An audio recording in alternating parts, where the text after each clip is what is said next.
sur un autre angle. Vous savez, la parole de Dieu, la Bible, c'est une véritable mine. Il y a beaucoup de richesses dans la parole de Dieu.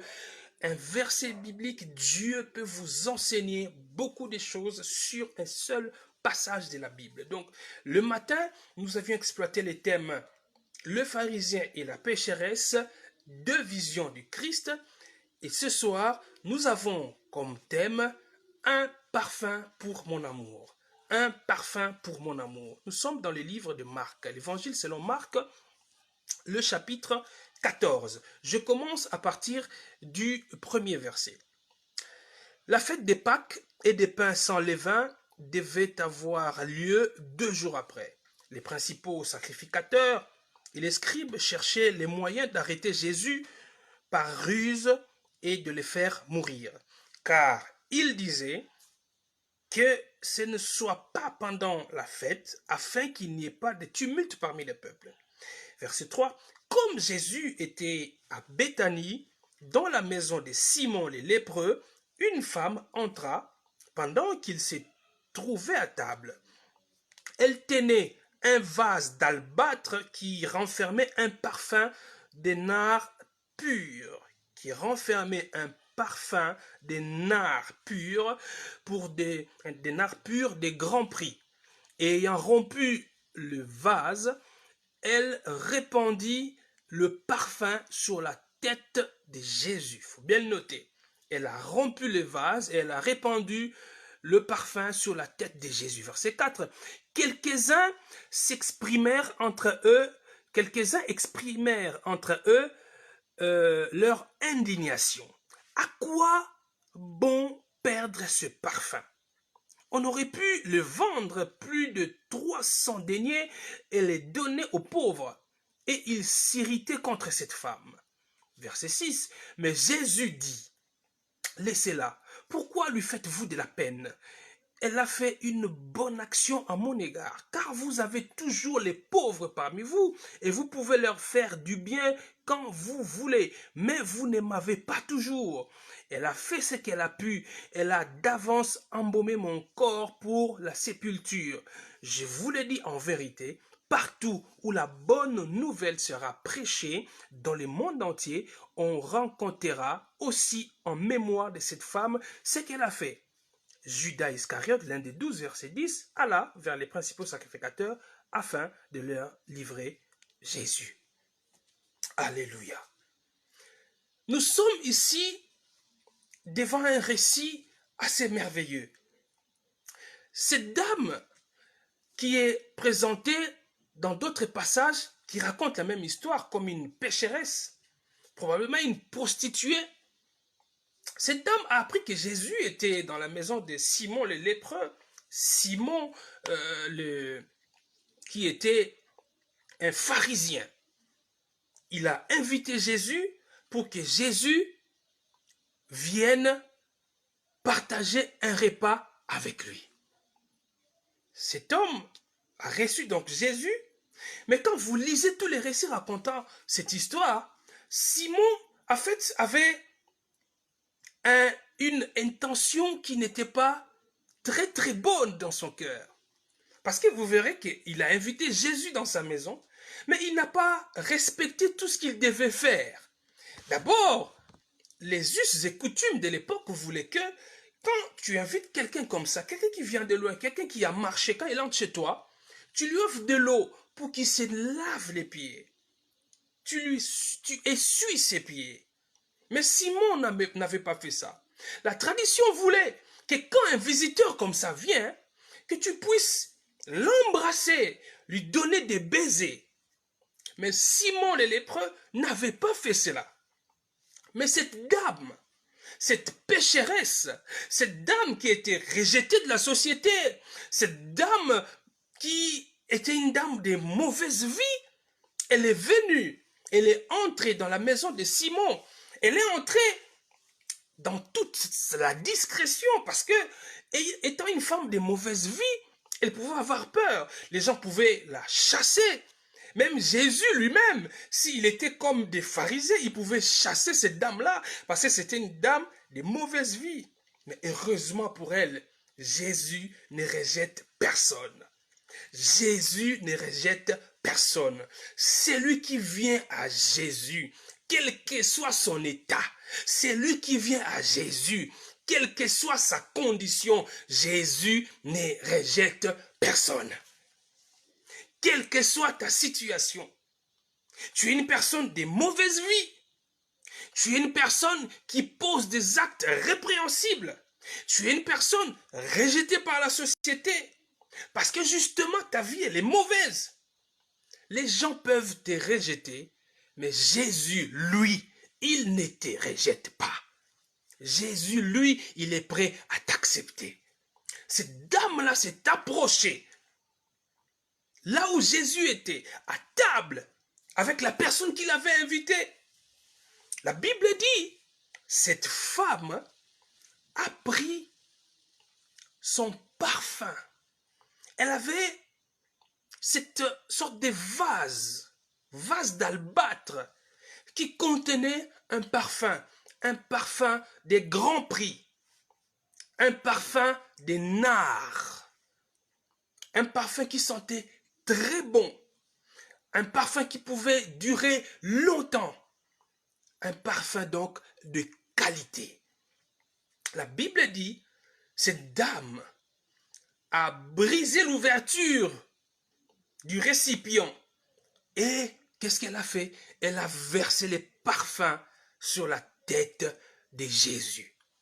Si nous voulons un peu rentrer dans le contexte de ce passage, dans le contexte de l'époque, les jeunes dames, les jeunes filles, quand elles grandissaient, leurs parents en Orient, dans la culture juive, les préparaient au mariage.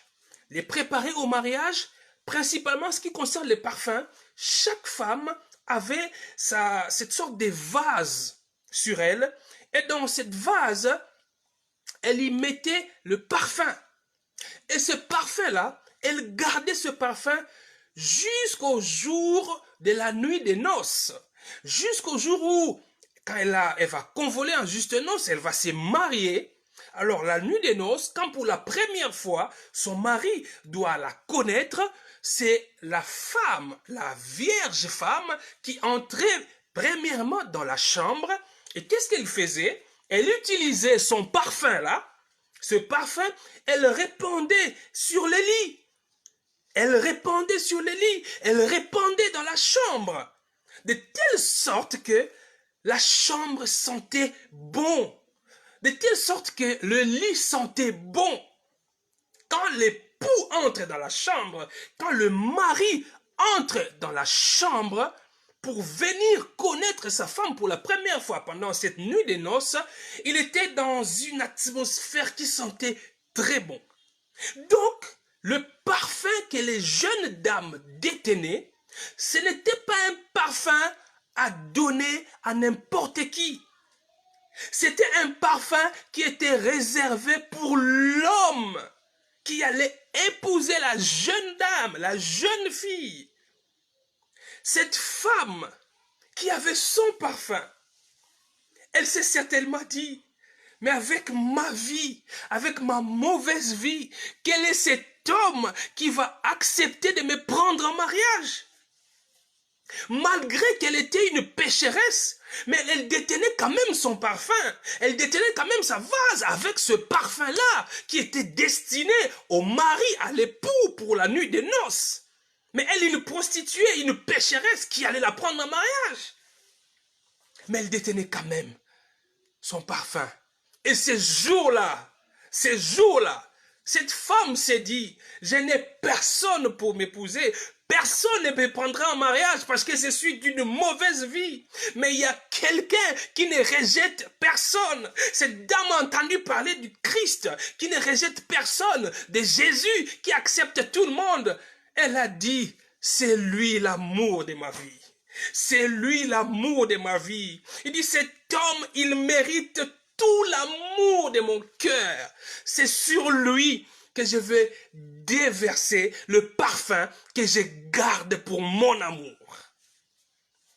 Un parfum pour mon amour. Un parfum pour mon amour. As-tu un parfum à donner à Jésus? L'acte que cette dame a posé, c'est un acte de haute portée. L'acte que cette dame a posé, c'est un acte qui laissait transparaître son amour pour Jésus. Elle a répandu quelque chose qui coûtait cher, parce qu'elle aimait Jésus. Un parfum pour mon amour. Aimes-tu Jésus? Aimes-tu Jésus, frère, sœur? Ce soir, écoute la pensée de Dieu. Écoute ce que Dieu veut de toi ce soir avant que tu n'ailles dormir, pour toi qui te prépares à aller dormir. Il veut que tu lui exprimes ton amour inconditionnel. Il veut que tu lui exprimes ton amour inconditionnel. Est-ce que tu peux répandre un parfum de bonne odeur pour ton amour? Es-tu amoureuse ou amoureux de Jésus? Est-ce que tu peux répandre ton parfum ce soir? Le parfum, c'est l'expression de ton amour pour Jésus. Le parfum, c'est l'expression de ton adoration pour Jésus. Ce soir, Dieu ne veut pas que tu lui demandes quoi que ce soit. Ce que Dieu veut ce soir, c'est recevoir l'expression de ton amour. Voilà la pensée de Dieu pour toi ce soir. Il veut recevoir l'expression de ton amour. C'est ce que Dieu veut ce soir pour toi. Est-ce que tu peux lui exprimer ton amour? Est-ce que tu peux lui exprimer ton amour? Est-ce que tu peux lui montrer l'expression de ton amour par ton adoration pour lui? Frère, si tu n'as pas l'amour pour Jésus, tu ne seras pas un bon adorateur de Jésus. Une bonne adoration pour le Maître repose sur l'amour que nous avons pour lui. Aimes-tu Jésus? Aimes-tu Jésus? Vous verrez que la vie de cette dame avait changé depuis ce jour-là.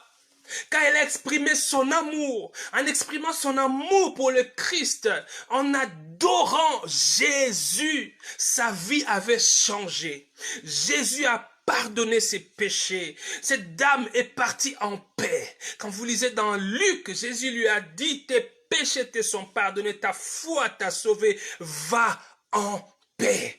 Sa vie avait changé. Ce soir, Dieu veut que tu l'adores. Ce soir, Dieu veut que tu lui rendes l'amour. Parce que lui, il t'a aimé le premier. La Bible dit, Dieu a démontré son amour. En ce que quand nous étions des pécheurs, il a donné son Fils afin qu'il meure pour nous. Lui, il nous aime déjà. Dieu a des sentiments aussi. Toute personne qui a des sentiments en matière d'amour aime aimer, mais aussi recevoir l'amour en retour. Dieu qui t'a aimé, qui continue à t'aimer, il veut sentir aussi l'amour qui vient de toi. Il veut recevoir ton amour en retour. Est-ce que tu peux lui exprimer ton amour? Est-ce que tu peux lui exprimer ton amour? Frère, l'amour que tu as pour Jésus va déterminer ton comportement. J'ai dit, l'amour que tu as pour Jésus va déterminer ton comportement. Certains péchés qui s'attachent à toi, certaines choses mauvaises que tu n'arrives pas à abandonner. Je vais te donner les secrets ce soir. Si tu aimes Jésus, certains péchés, tu dois les abandonner. Ces péchés-là qui s'attachent à toi. Une personne qu'on aime, on ne lui fait pas du mal. La vie de péché fait du mal à Jésus. Ça ne fait pas du bien à Jésus. commettre des actes mauvais, mener une mauvaise vie, c'est comme si tu faisais du mal à une personne que tu aimes. Tu me suis, tu es marié, tu es peut-être fiancé. Si tu aimes vraiment ta fiancée, si tu aimes vraiment ton fiancé, si tu aimes vraiment ton mari, est-ce que tu vas lui faire du mal? On ne fait pas du mal à quelqu'un qu'on aime. Mais regarde-toi, regarde-toi. Si tu continues à mener une vie de péché, mais est-ce que tu aimes Jésus? Est-ce que tu peux répandre un parfum pour ton amour? Jésus est-il l'amour de ta vie? Si tu l'aimes, tu ne lui feras pas du mal. J'ai dit, si tu l'aimes, tu ne lui feras pas du mal. Parce qu'à chaque fois que tu fais du mal, tu blesses le cœur de Jésus. Tu es chrétien, tu es chrétienne, né de nouveau. Mais regarde dans quoi tu te retrouves aujourd'hui. Regarde dans quelle pratique tu te retrouves aujourd'hui. Est-ce que ce sont des pratiques dignes d'une personne qui aime Dieu?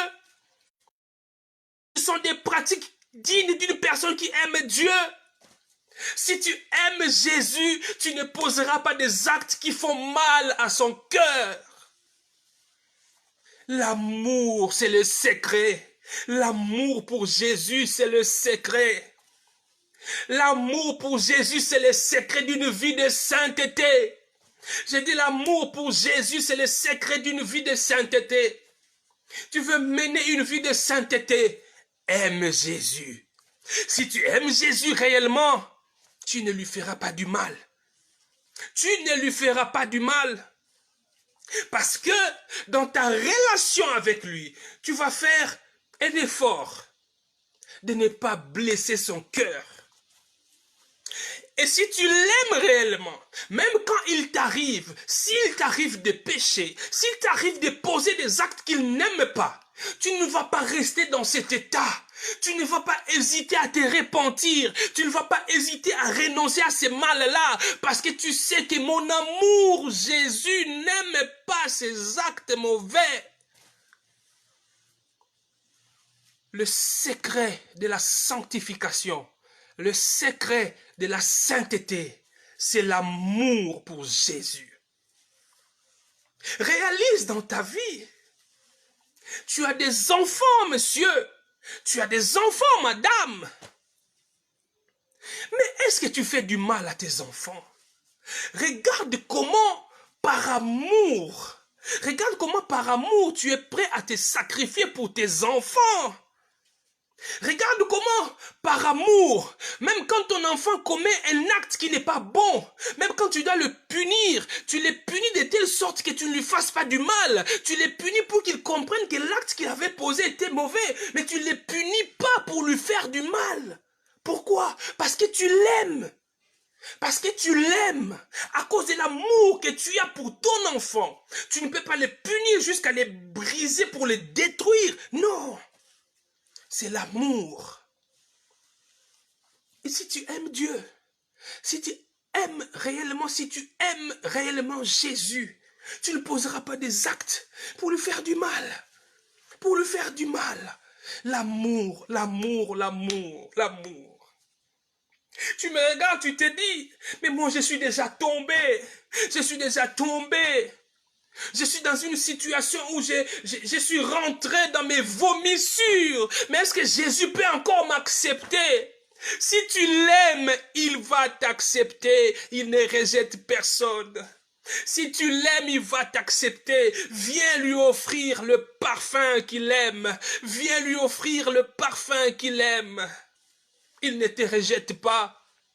Prends juste la décision de quitter cette situation mauvaise pour reprendre ta marche avec Jésus. Vous savez, frère, il y a une question que beaucoup de croyants se posent. Beaucoup de chrétiens se posent souvent cette question.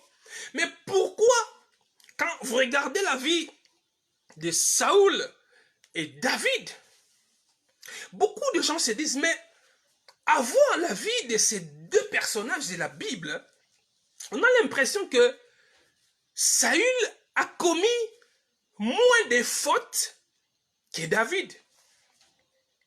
Mais pourtant, Dieu appelle David l'homme selon son cœur. Quand tu regardes la relation de David avec Dieu, tu as l'impression que Dieu était beaucoup plus clément envers David qu'envers Saoul. Je ne sais pas si vous êtes déjà arrivé de vous poser cette question. David, l'homme selon le cœur de Dieu, mais un homme qui avait beaucoup de sang dans ses mains. Mais Dieu l'a aimé, l'a appelé l'homme selon son cœur.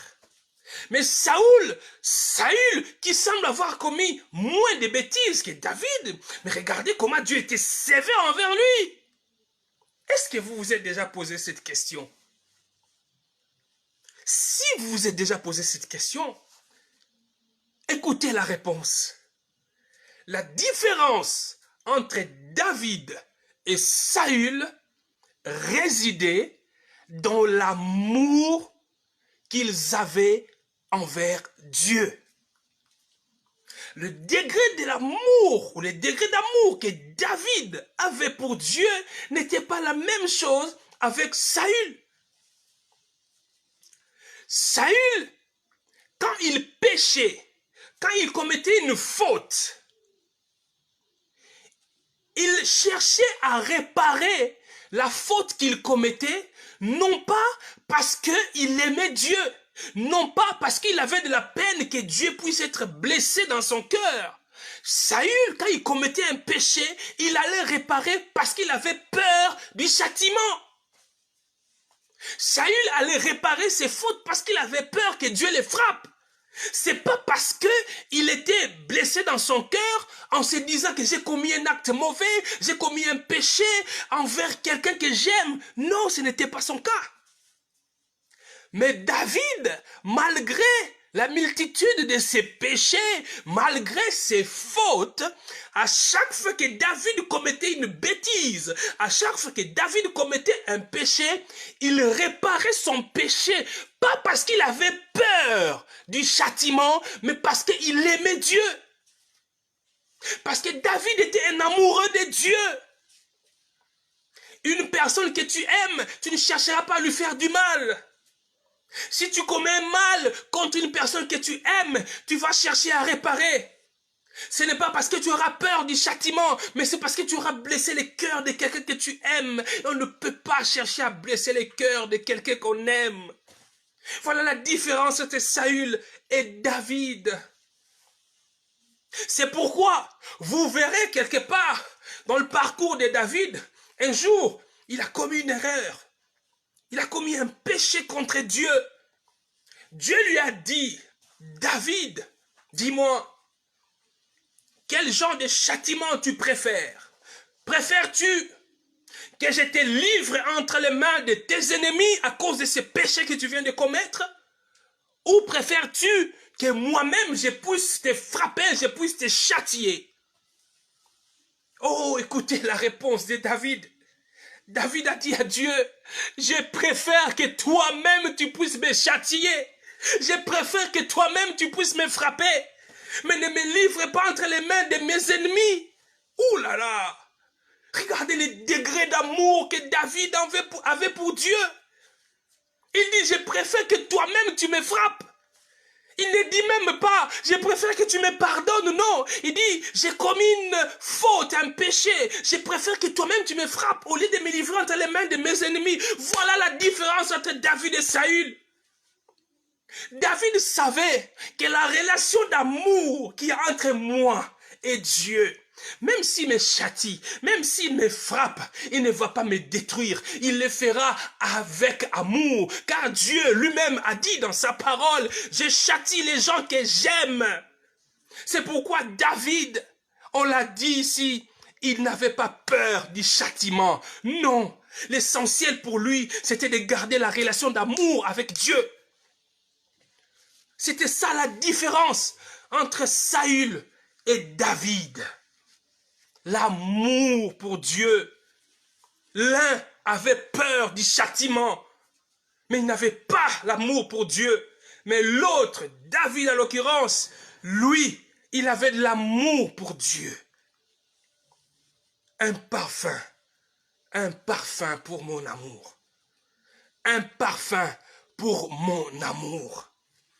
Est-ce que tu aimes Jésus? Est-ce que tu l'aimes réellement? Il veut ce soir sentir ton amour pour lui. Il veut sentir ton amour pour lui. Un amour inconditionnel. Ah oui, un amour inconditionnel. Pas un amour à cause de ce qu'il peut te donner. C'est pourquoi David pouvait dire non, je préfère que toi tu me châties. Un amour, pas à cause des bénédictions que Dieu est capable de te donner, non. Un amour juste parce que tu veux être en relation avec lui. Ah oui, parce que tu veux être en relation avec lui. Tu as une femme, tu as un époux, tu as un fiancé ou une fiancée. Est-ce que si ton époux, ton partenaire, n'est plus capable de t'acheter quelque chose dont tu as besoin pendant une certaine période de votre vie de couple, tu vas divorcer? Tu vas l'abandonner? Tu vas rentrer chez tes parents pour dire non, je rentre ici parce que mon mari, il n'est plus capable, il n'a plus de boulot, il n'est plus capable de m'acheter les super wax, il n'est plus capable de m'acheter un téléphone dernier cri. Tu vas rentrer chez vous parce que ton mari n'est plus capable de te donner ça. Si tu le fais, tu sais ce que les gens vont dire. Les gens réfléchissent. Tu sais ce qu'ils vont te dire. Ils vont te dire, en réalité, tu n'as jamais aimé cet homme. Tu as aimé son argent. Tu as aimé ses biens. Comme il n'a plus l'argent, il n'a plus les biens, c'est pourquoi tu l'abandonnes, tu rentres chez vous.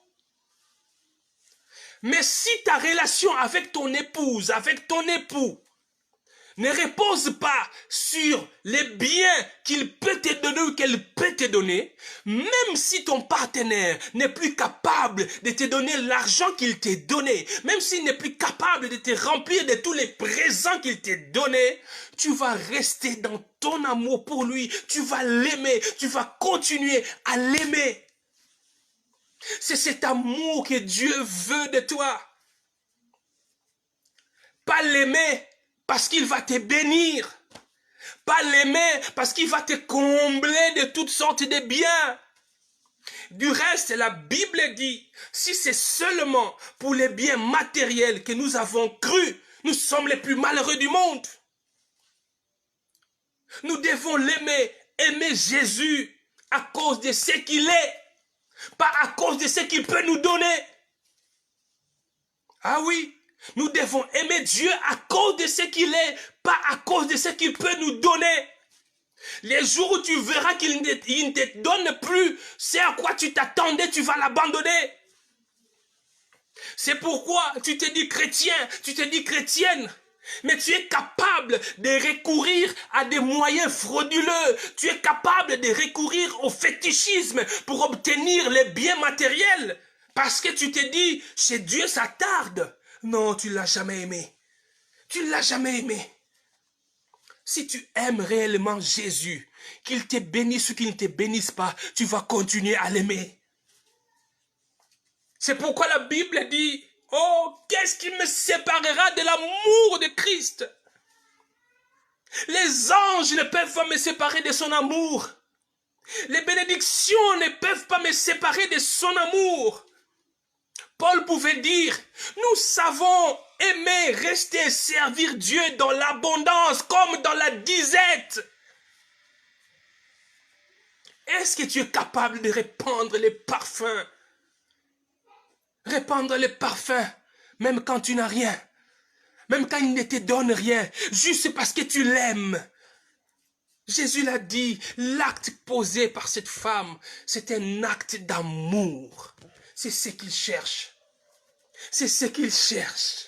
Pas un acte motivé par un bien qu'on va recevoir, mais un acte d'amour pour quelqu'un qu'on aime. Frère, sœur, voilà le message que Dieu m'a envoyé te donner ce soir. Il veut ton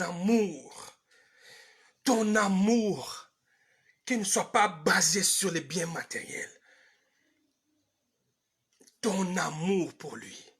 Si tu l'aimes réellement, tu vas t'abstenir des péchés.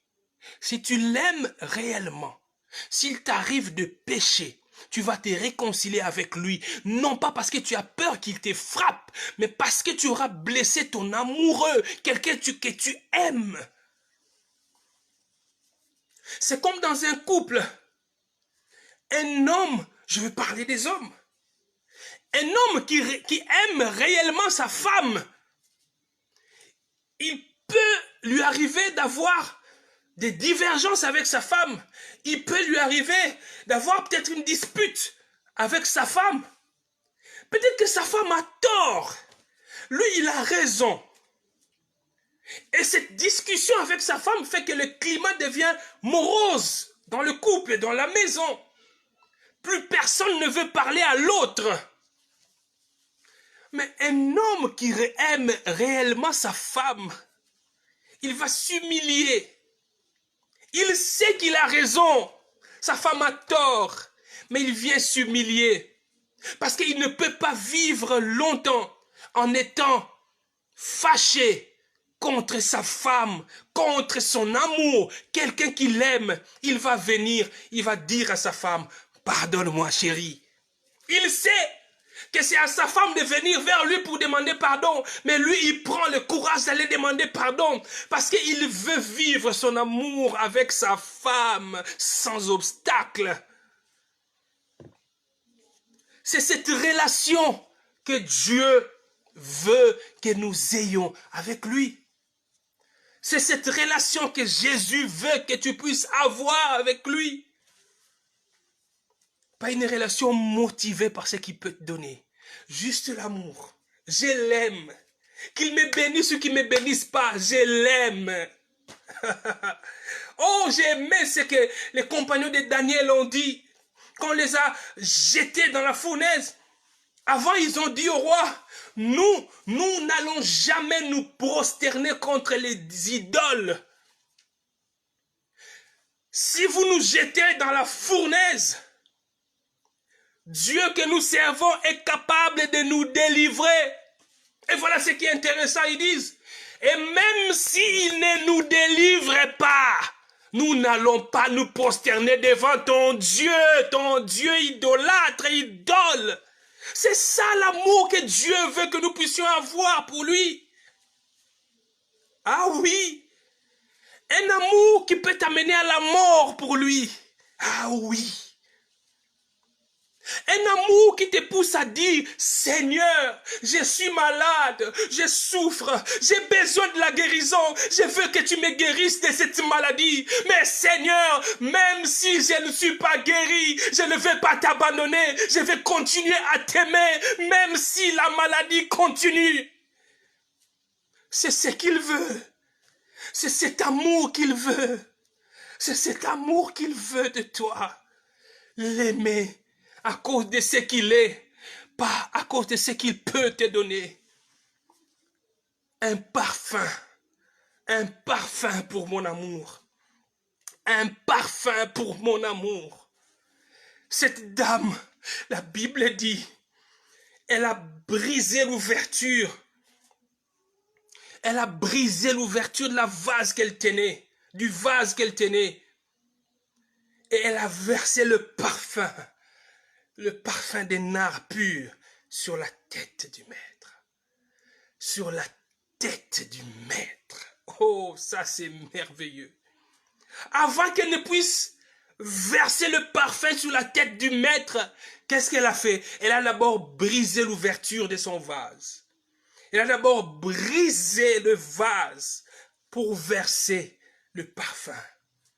Oh frère, une bonne adoration pour le maître, une bonne expression d'amour vers le maître peut souvent être précédée par un brisement.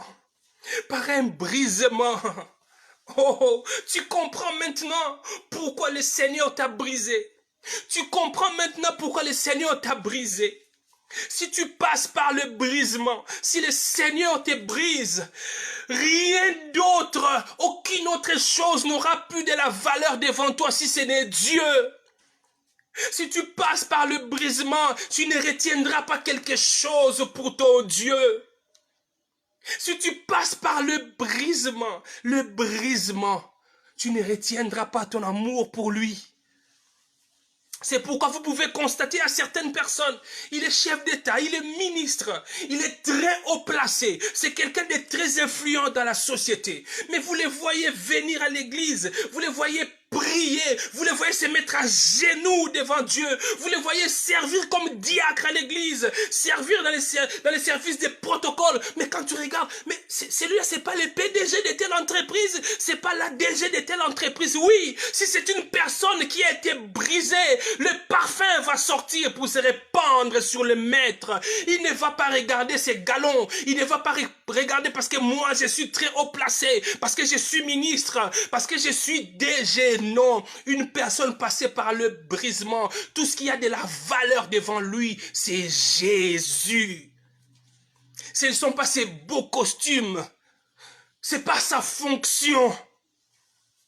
Vous allez les voir, un très haut placé, mais qui prend sa Bible, il marche dans les rues pour aller prêcher la parole, pour aller évangéliser. Une personne qui a de l'amour pour le maître, une personne qui a été brisée. Une personne qui a été brisée. Et la dame a répandu le parfum des nards, sur la tête de Jésus. Sur la tête de Jésus. Ça, c'est un symbole de la soumission. Ça, c'est un symbole de la reconnaissance de l'autorité. Elle a répandu le parfum sur la tête de Jésus, en reconnaissance de son autorité. Souvenez-vous, l'acte qu'elle a posé, déverser le parfum comme ça, un parfum qui était réservé au mari pour la nuit des noces. Mais cette femme brise les vases, déverse le parfum sur le maître. Elle a reconnu, tu es mon Seigneur, tu es mon maître.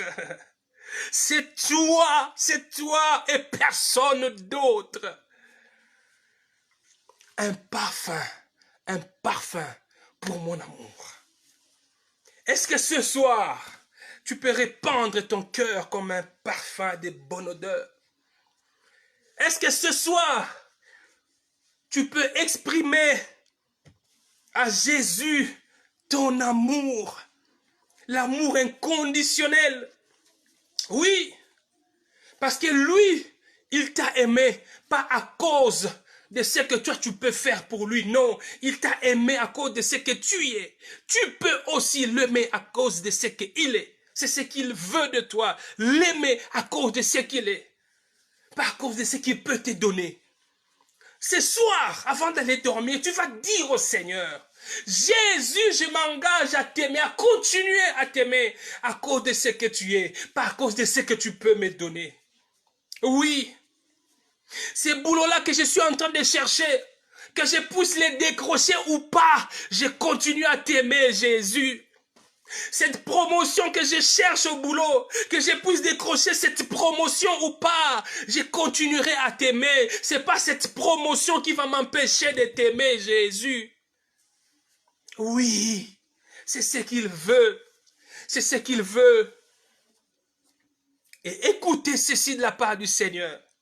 Toi qui prends l'engagement de l'aimer de manière inconditionnelle, sache qu'il te fera passer par les épreuves. Oui, retiens cela. Tu vas passer par les épreuves. Oui, c'est possible que tu puisses souffrir un peu. Oui, c'est possible que tu puisses te retrouver dans les manques. Oui, c'est possible. Mais toi, continue à l'aimer. Continue à l'aimer. Dis comme les compagnons de Daniel, il est capable de me délivrer. Et même s'il ne me délivre pas, je veux continuer à l'aimer. Oh, frères, sœurs, j'aimerais que nous puissions prier. J'aimerais que nous puissions prier ce soir, cette nuit avant que nous n'allions dormir. Est-ce que tu peux lui exprimer ton amour? Est-ce que tu peux lui parler? Parle-lui, parle à ton Dieu, exprime-lui ton amour, exprime-lui ton amour, répands ton parfum devant lui, répands ton parfum devant lui, répands le parfum devant lui. Est-ce que tu peux l'adorer? Est-ce que tu peux lui montrer combien tu l'aimes? Est-ce que tu peux lui montrer combien tu l'aimes plus que les véhicules? Est-ce que tu peux lui montrer combien tu l'aimes plus que ton mariage? Est-ce que tu peux lui montrer combien tu l'aimes plus que les enfants? Est-ce que tu peux lui dire, Seigneur, c'est vrai, je cherche les enfants. Si tu me donnes les enfants, je veux continuer à t'aimer. Et même si tu ne me donnes pas les enfants, je vais continuer toujours à t'aimer. Parce que ton amour vaut plus que tout. Est-ce que tu peux lui dire, parle à ton Dieu, parle à ton Dieu, parle à ton Dieu, parle à ton Dieu, parle à ton Dieu, parle à ton Dieu. Je ne sais pas là où tu es. Si tu es capable d'élever ta voix, élève ta voix, prie ton Dieu, parle-lui, dis-lui que tu vas continuer à l'aimer. Seigneur, nous voulons continuer à t'aimer. Voulons continuer à t'aimer, Seigneur. Voulons continuer à t'aimer. Que tu nous bénisses ou que tu ne nous bénisses pas, nous allons continuer à t'aimer, Seigneur. Que nous obtenions ce que nous cherchons ou que nous n'obtenions pas cela, nous allons continuer à t'aimer. Jésus, Jésus, Jésus, je t'aime parce que tu es Jésus. Pas parce que tu es le bénisseur. Oui, tu es capable de me bénir abondamment. Mais que tu le fasses ou que tu ne le fasses pas, je t'aime toujours. Je t'aime toujours. Je t'aime et je veux continuer à t'aimer, Jésus. Je veux continuer à t'aimer. Je veux continuer à t'aimer, Jésus. Je veux continuer à t'aimer. Parle-lui, frère, parle-lui, sœur, répands ton cœur devant lui, répands ton cœur devant lui, répands ton cœur devant lui, engage-toi à l'aimer, à continuer à l'aimer. Oh Jésus, Jésus, Jésus, reçois le parfum de notre cœur. Reçois le parfum de notre cœur, ô Seigneur. Reçois le parfum de notre cœur. Le parfum que nous répandons sur toi, Seigneur. Le parfum que nous répandons sur toi, Seigneur. Parce que nous te reconnaissons comme l'amour de notre vie. L'amour de nos vies, c'est toi, Jésus. C'est pourquoi ce parfum qui est réservé à la personne la plus importante de notre vie, nous le répandons sur toi, Jésus. Tu le mérites, Seigneur. Tu mérites notre amour, Seigneur. Toi, tu nous as aimés le premier. Oh Jésus, Jésus, nous t'aimons à cause de ce que tu es. Nous t'aimons à cause de ce que tu es, Seigneur. Que tu nous bénisses ou que tu nous bénisses pas, nous continuons à t'aimer. Nous continuons à t'aimer, Seigneur. Nous continuons à t'aimer. Oh Jésus, Jésus, Jésus, reçois l'offrande de nos lèvres. Reçois l'offrande de nos lèvres. Oh Maître, Jésus, Jésus, Jésus. Nous t'aimons, Seigneur. Nous t'aimons, Seigneur. Nous t'aimons, Seigneur. Nous t'aimons à cause de ce que tu es. Nous t'aimons à cause de ce que tu es, Seigneur. Ce qui est plus important pour nous, c'est de garder la relation avec toi. Cette relation d'amour avec toi, Jésus. C'est de garder la relation d'amour avec toi. Oh Seigneur Jésus, Seigneur Jésus, si dans nos foyers, dans nos maisons, dans nos couples, Seigneur, il nous arrive de manquer à manger, il nous arrive de manquer de l'argent, mais nous ne divorçons pas à cause de cela, nous restons toujours avec nos épouses, Seigneur, et à combien plus forte raison, nous ne t'abandonnerons pas, même si nous pouvons manquer quelque chose aujourd'hui, Seigneur, nous continuerons à t'aimer. Nous continuerons à t'aimer, Jésus. Jésus, Jésus, l'amour de notre vie. L'amour de nos vies, Jésus, c'est toi. C'est toi, Seigneur.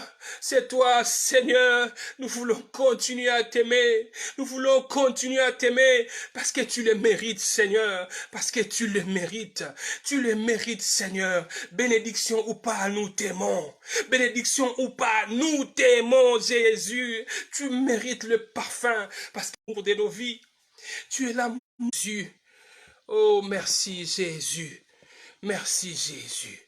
Merci, Jésus. Merci Jésus. Merci Jésus. Oh, laissez-moi prier. Père éternel, j'ai pris au nom de Jésus. Laisse que ton Esprit Saint puisse davantage répandre ton amour dans nos cœurs, afin qu'en retour, nous t'exprimions aussi cet amour que tu mérites, ô Père. Père, donne-nous d'aimer Jésus comme il le mérite. Qu'il nous bénisse ou qu'il ne nous bénisse pas, donne-nous de continuer à aimer Jésus parce qu'il le mérite. Oui, Seigneur, nous avons des besoins. Oui, Seigneur, nous avons des préoccupations. Mais avant tout, nous voulons t'aimer, continuer à t'aimer. Seigneur, nos pays sont frappés par la maladie. Nos pays sont frappés par cette pandémie dont tout le monde parle maintenant. Seigneur, nous savons que tu es capable de délivrer nos pays de cette pandémie. Mais même si tu ne le fais pas, nous continuerons à t'aimer, Seigneur. Nous continuerons à t'aimer, Seigneur, parce que tu les mérites. Parce que tu les mérites. Au nom de Jésus. Au nom de Jésus.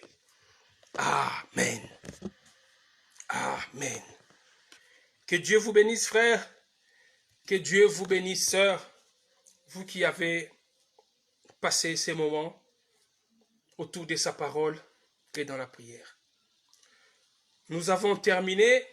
Nous allons couper ces directs. Mais votre amour pour Jésus ne doit pas être coupé. Sur votre lit, continuez à lui exprimer votre amour. Continuez à prier. Cette atmosphère de prière qui vous a apprise, qui vous a pris, continuez dans cela. Continuez à prier. Continuez à lui exprimer votre amour. N'arrêtez pas, quelles que soient les circonstances. Oui, même si votre fiancé qui vous aimiez beaucoup vous a quitté, vous a abandonné, Jésus vous aime. Il continue à vous aimer. Exprimez-lui votre amour. Il est capable de vous restaurer. Il est capable de vous restaurer. Que Dieu vous bénisse. Que Dieu vous bénisse. Je vous fixe rendez-vous demain, mardi, si Dieu le veut. On va être demain à partir de 7h25. Nous serons en direct de la radio RTGA qui émet à partir de Kinshasa ici. Demain 7h25. La RTGA émet sur la fréquence 88.1 FM. 88.1 FM. Vous pouvez nous capter demain à partir de 7h25. Nous allons écouter la parole de Dieu. Nous allons prier demain. Donc vous pourriez nous suivre. On sera en live, bien sûr, sur notre page Facebook ou YouTube, selon que les moyens techniques vont le permettre. Mais nous serons en direct également sur la radio RTGA, sauf changement. Nous prions que Dieu nous accorde sa grâce d'être en bonne santé, d'être capable de nous retrouver encore demain. Que Dieu vous bénisse. Passez une très bonne et douce nuit dans l'amour du Seigneur. Continuez à lui exprimer votre amour. Je suis Patrick Zanetti. Que Dieu vous bénisse.